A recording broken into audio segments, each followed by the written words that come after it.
all these different applications. And if you don't have it on the phone, you're done. Like, oh, we should have done like a ground one. But at least now you know. Now you know for future say, okay, if you're gonna go live, you gotta be on the Facebook application on your phone, not just Facebook, because it's the Yeah. application. And it works exactly like Instagram.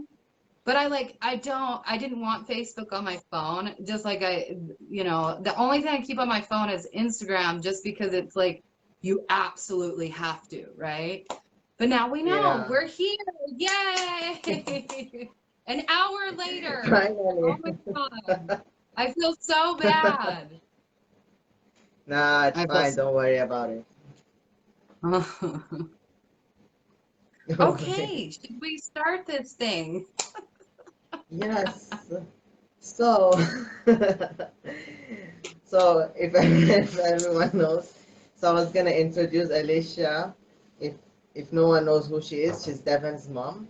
Devon was married to Jihoon, if you all know, from 90 Days Fiance. And we want to thank her for being in her group, in our group, and for coming on our live today. So, Ooh, um, so Alicia, so thank you for being that was here. actual reality. That's what real reality is right there. And that would be totally Yeah. cut out. The real stuff is totally cut out. Oh my God. Fine. Oh, So yeah, today we're gonna talk a little bit about reality TV.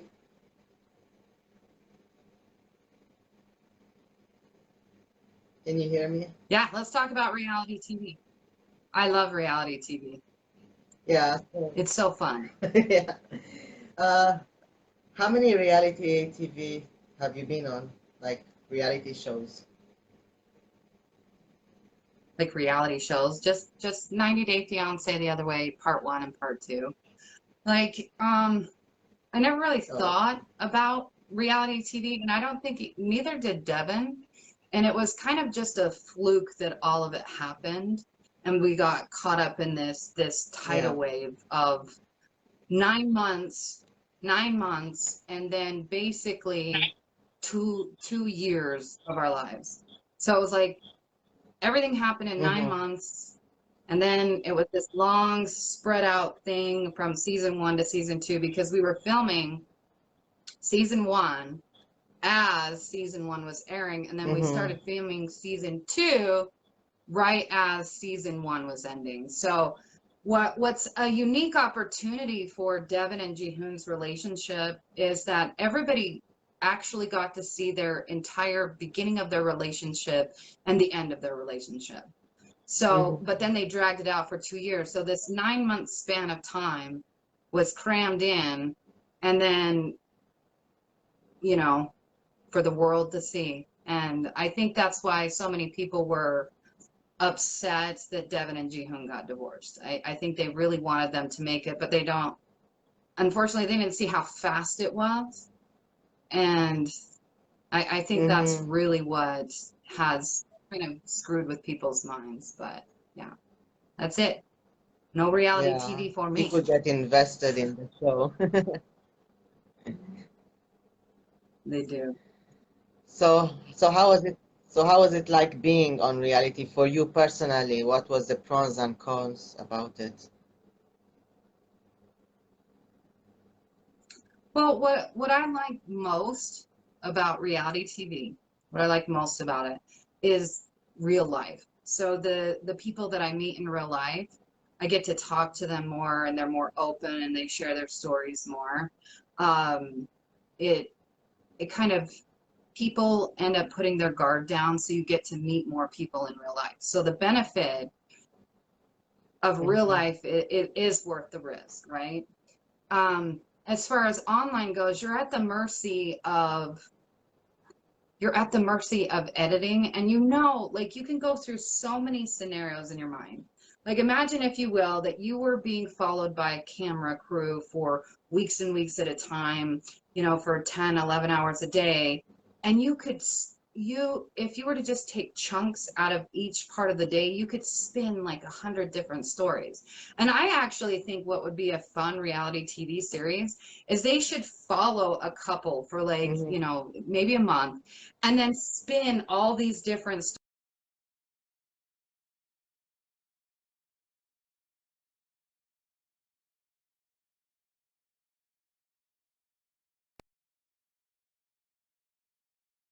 up, but you really aren't. And that's, I think that would make it so much more fascinating for the audience to see how how eclectic life really is and how beautifully Mm-hmm. disastrous it can be. So overall, it's fine. It's great. It's Yeah. wonderful. Do you think part of it was a little bit scripted? Did they make you do anything you weren't ready to do or say in the show? No, so here's the thing with reality TV, and I think it's different for each and every person that's on reality TV. I I've heard people say that their things were absolutely scripted. And then I see where people have to redo a scene over. I mean, does that count as scripted? And then I see the manipulation behind the scenes, like getting people drunk or putting them in situations where they know they're going to act out. Or you can do the tired scenario where, I mean, it was perfect with me and Devin when on season 2 when we were flying in from America, Mm-hmm. because we had filmed in America all day. We flew we flew, and that's like a 20-hour journey with the cameraman, and then we landed, and everybody was late, and we had to film again. So we were like, it felt like a non-continuous stop where no matter how composed you are, you have to check yourself constantly. And I was super tired. Devin was super tired, and it ramps it up. So some people fake it, some people aren't. It's like a hyper reality situation where, what can go wrong will Mm-hmm. go wrong. And then they put you in these situations that they know that you're going to end up popping off. Or, they miss something and then they try to recreate it. So I don't know if that Yeah. answers the question or sounds like I'm a politician dancing Yeah, around it it. does. Um, does it, how to say this? Do they make you like, because I know reality is not reality without a little bit of drama, and I know a lot of people like the drama, and when they see something going well, people find it a bit boring. So the production or the producers try to like make a situation where Devon or Jihoon would be upset or like fall in some way. So So I can't really answer for Devin and Jihoon because I wasn't really around them when that would be something that would have to be manipulated. But like, for example, the production crew knows that I'm afraid of driving because I was in like this 60 car pileup, right? And so whenever I'm traveling, I Yeah. always sit in the back seat because I'm a little bit jumpy and I don't want to make the driver upset. But so they put me in the Hmm. front seat. I can't move. And then literally, I don't know if the mom was in on this, but she almost hit somebody in the parking lot. Like, and then she got stuck as she was going out. She was going in the wrong lane to get out of it. Like, she's making, I don't know what, but then I'm like, oh my God. So then I've never driven in a big city before. So it had nothing to do with Korea. It had to do with Hmm. I have never driven in a big city. And in Seoul, you have to go through Seoul. That is like the most jam-packed city. I don't even know how the people breathe. And they drive like right by each other like the whole time. And I'm like freaking out. And I was freaking out. And then we get to this dark place and it's like starting to get a little spooky. And I'm like, and then the roads are getting more and more narrow, and I'm like feeling claustrophobic. So that was completely real. Everything that I was doing, but they cut it to make, yeah, I'm a jerk. I should have sat in the back, and I knew better, right? But it made for good TV. So I mean, I acted natural. It was my natural response. And so was there manipulation? Probably on the part of the crew, but you know, in the end, it does make for better TV if you can get a genuine, real response out of the cast members. And unfortunately, I Yeah. was naive and I was ripe for the picking. I should have insisted on getting in the back seat, but I didn't. I wanted to be nice, and that backfired. It always backfires on you, ladies. Don't try to be nice. If you know you're gonna act up, don't do it. Don't do it.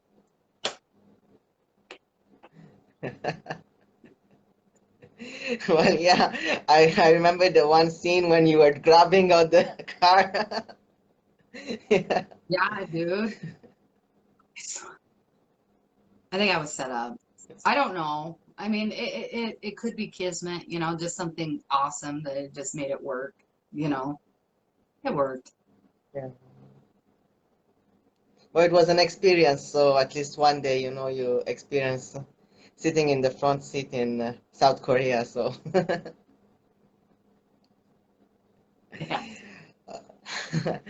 um, let's see. So we all know the breakup between Jihoon and Devon. Yeah, it wasn't really a nice breakup. But what we wanted to know was, does Jihoon try to contact his son or try to reach out in any way as a father figure? So this is let's start back in time when the shit hit the fan. Me and Devin, we were trying to cover and saying they're still together. We're trying to hide it, you know, for the basis of the show. Unfortunately, in May, so in May of 2020, it leaked that I was picking up Devin and the kids from the airport. And so then the lies start kind of multiplying where we're saying, no, no, no, they're happy, they're great, they're wonderful when it was already over. But you have to keep, you know, we had to make it until at least October for the show to be over. And then I think it was by May, June, July, everything's starting to circle around. And then Jihoon does a live stream, and then all hell broke loose. And it wasn't at the beginning, it wasn't even Devin and Jihoon. They were both they were just like, okay, fine, we messed up. We didn't keep this hidden. But then you had this group of super fans that worshiped the ground that Jihoon walked on, that didn't know anything that was going on, and they got involved. They led Jihoon astray, and I think because of what they did to him and the fallout that happened, I think Jihoon got to a point where he just can't handle Americans anymore. He can't handle what the fallout was, because they started treating him like a puppet, you know? And I think it caused Mm-hmm. him to completely shut down, and he ghosted everybody, and he started a new life. He actually, if it's really hard because Jihoon Lee is a very, very common name in South Korea.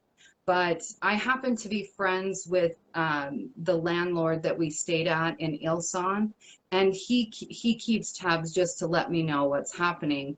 And Jihoon is on other YouTube channels quite frequently, where they do fun little shows. I think the majority of them are Taiwanese, Taiwan, you know, that kind of show. So he's living a completely separate life. Um, and that's all. He's ghosted everybody. He changed his phone. There's nothing. We don't. If I didn't have the landlord that speaks, Korean and keeps track of him, I wouldn't even know. We would be like, is he alive? We don't know. Do you know what I mean? It's that quiet. And we've been that far Yeah. removed, and we're talking Mm-hmm. such a far distance, but nothing. And he has all of our phone numbers. He has applications to talk to us. He does speak English, ladies and gentlemen. He actually does. I know they played that up a lot. He's very good. He can read English better than speaking it. He can read English. He can. So it's like, when you know a language, but you're not quite fluent in it yet, but you first understand it. Mm-hmm. That is where Yeah. it's at. So he's absolutely ghosted. And that's the only way to put it, that he has gone ghost. I'm sorry. And people hate me for that and blame me for that when I don't see how that's possible. But I blame those women and what they did to him. I honest to God I do, because I had so many people sending me private emails, and I can't imagine what he went through. No, he doesn't. He does not stay in contact with his child. Mm-hmm. I'm really sorry, and I feel bad. And what probably will happen is, after everything is over and he, lets the dust settle and all of this crap I'm sure at that point he will come around again. It's, it is what it is. Mm-hmm. It sucks, but that's it. I know there was a time some group of people on Instagram was doing some kind of fundraising for Jihoon to hire a lawyer and come all the way and take his child back. And then all of a sudden the money just went missing. Well, now we don't, okay, so because that particular group is very litigious, I would not even talk about it. If you talk about it, they will sue you. They will sue you. Everybody involved in that group, I won't even say their names. I don't acknowledge them, because they will sue you. I mean, you've No, we're seen all not the saying any lawsuits. If you names. go We're not through, saying any names. but they frighten me. They actually frighten me. I'm not kidding. They literally frighten me, because even if you win a lawsuit, you lose. Even when you win, you lose, because you're spending $20,000 for an attorney to defend you, and they win. They win because they have lawyers in their groups, so they're just making money. So even when we win, which we did win, our defamation, we still lost.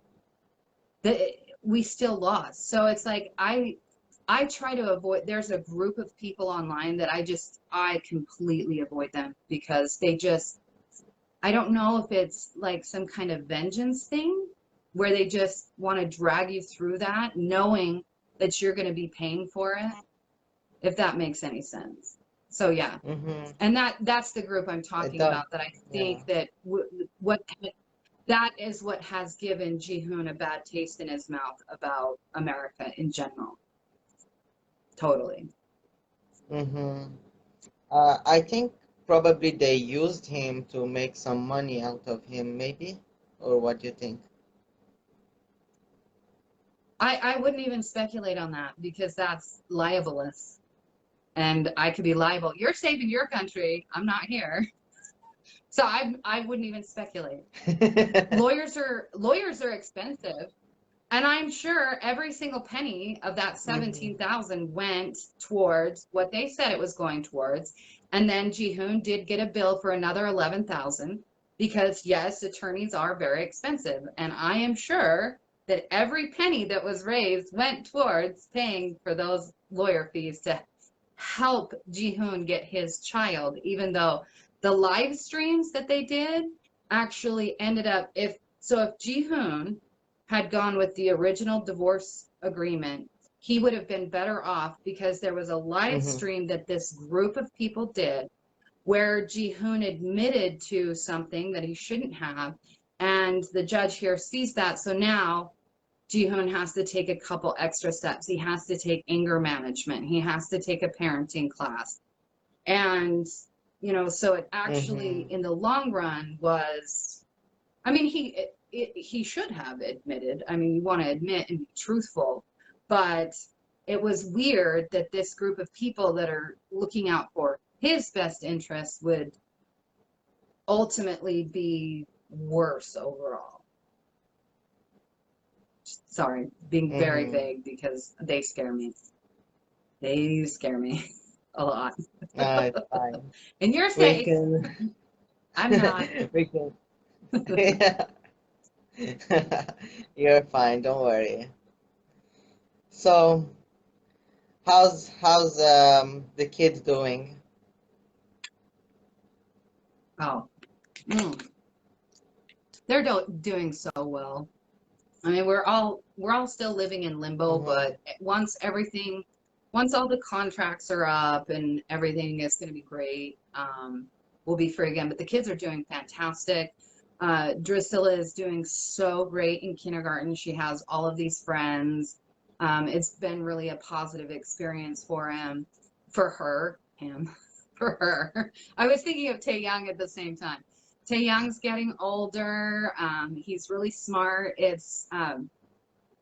It took him a little bit longer to speak English just because he's learning both Korean and English.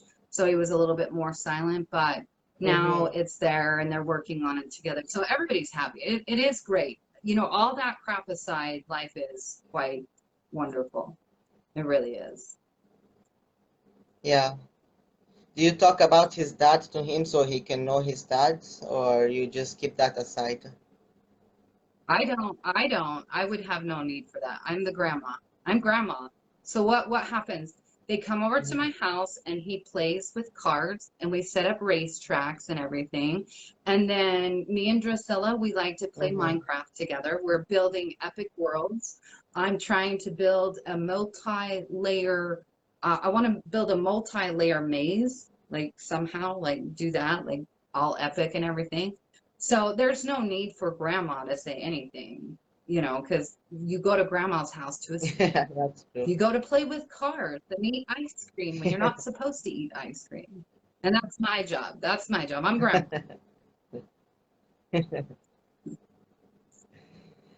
So I've also seen on your Instagram you've been doing some kind of Travel Tuesday. Could you tell us more about it? Oh, thank you. Because I totally, after that long stuff of us getting online, I was like, "Oh, I don't even remember what we're supposed to talk about." Okay, everybody, if you like to travel, so what I did is in March, so in March of 2020, you guys, in March of 2020, we had an earthquake in Utah, and it was look, we ended up having like 300 earthquakes.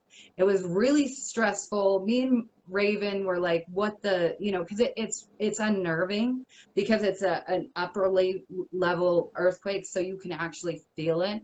And we were like, we can't be in the house. The Mm-hmm. house becomes our tomb. And I was like, well, where can we travel? Because everything's shut down. So what we started doing is we started going to ghost towns, like where nobody was. So it's fine, it's open. And we just kind of liked it so much that we were like, okay, Travel Tuesday. And when we started Travel Tuesday on Instagram, I only had like 120 followers, you guys. Especially because I had to lock down my Instagram. My Instagram is my safe space. It was locked down because I would have people I didn't even know that they were pretending to be my friend, and then they go post like some weird story. I was like, what the I have people post my private conversations with them, and I'm like, get deals on things. So it grew, and now we're at like 11,000 followers, which I appreciate more than anything. Wow. And sadly, now my partner, Raven, she now has gotten a job and she's moving on. So Devin and I did one trip, but we're planning on doing more. So you guys got to follow Devin on YouTube, Family Vanny, FAMILYVANNY, because we went to a haunted house or a haunted hotel, and neither one of us believe we want to believe, right? That you're like, but I want to believe. And we did have this weird experience that we can't explain. So we're going to go back again. And there's like all these fun places to go. And I'm just being real about it. And that's what I told people when they got super pissed off at me. I said, I don't want you to believe me because that's ridiculous. You can't believe a reality TV person what they're saying. The only thing you can believe is watching them. Watch them over time, because over time it will expose who they really are. Like there's one person, I'm not going to say the person's name, but it's one star on 90 Day Fiance that I actually met. I actually met her, and she was a horrible character on the show. Like, I finally watched her season after people kept telling me about it, and she was awful. But I'm like, well, maybe I'll give her a chance. So I start following her on Instagram, and then she'll have these moments where she spills out all this hate and stuff. And so over time, you see that, you know what, they did capture her essence. But then also I see another reality one that they look a little bit rough, but then I've followed them, and after, you know, about a year and a half, I've seen that they're actually a kind person. And I really believe that the only thing that you can infer with people is over time. Thank you, Elizabeth, for subscribing to her. So over time, because people can't, in the long run, you cannot hide who you really are. In the long run, it will start to show. And that was my thing. I was like, you know what? I'm just going to go. I'm going to show you guys what I like to see. And if you like me, you like me. I can't say who it is, but No, we all like you just here, silly. so yeah. I would tell you who she is. I'll just say this. Okay. So this is big enough. It's somebody who didn't want their husband to pay child support because it would interfere with her child that wasn't his child. Mm-hmm. Okay? Yeah. I'm not. You're close. It does begin with an L. But that's all I'm going to say. Plausible deniability. I wasn't talking about you. Okay. Surely there were other chicks who did the same thing.